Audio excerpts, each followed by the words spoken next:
Hello, मी सौरभ. इतर कोणाही सारख्या शास्त्रांच्या नियमांनी बांधला गेलेला एक देह.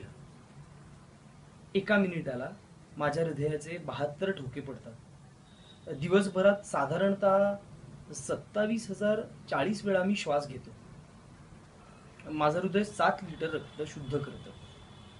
बरं, माझ्यासाठी पाणी म्हणजे H2O आणि जेवण म्हणजे carbs, I mean carbohydrates, proteins, fats आणि इतर कंपोनंट्स एवढंच आहे.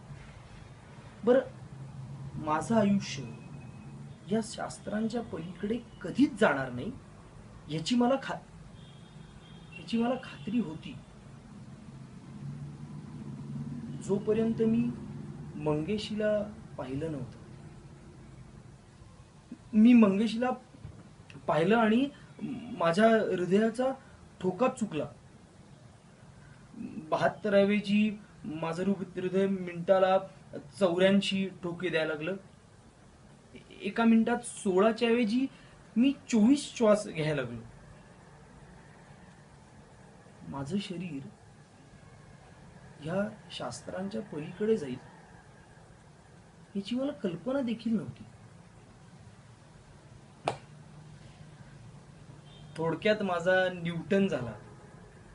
म्हणजे न्यूटननी गुरुत्वाकर्षणाचा शोध लावण्याआधीही गुरुत्वाकर्षण या पृथ्वीवर अस्तित्वात होतच की. त्याचप्रमाणे प्रेम नावाची सायकोसोमॅटिक गोष्ट या पृथ्वीवर अस्तित्वात होतीच, जी मला माहिती होती.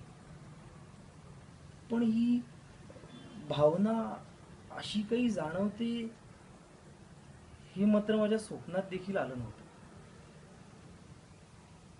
मंगेशीसाठी जगणं हा एक उत्सव आहे.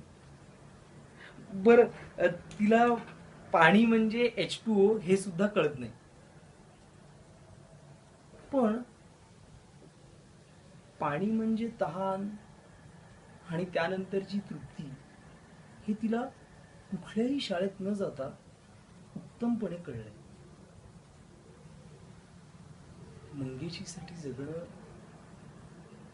हा एक सोहळा आहे.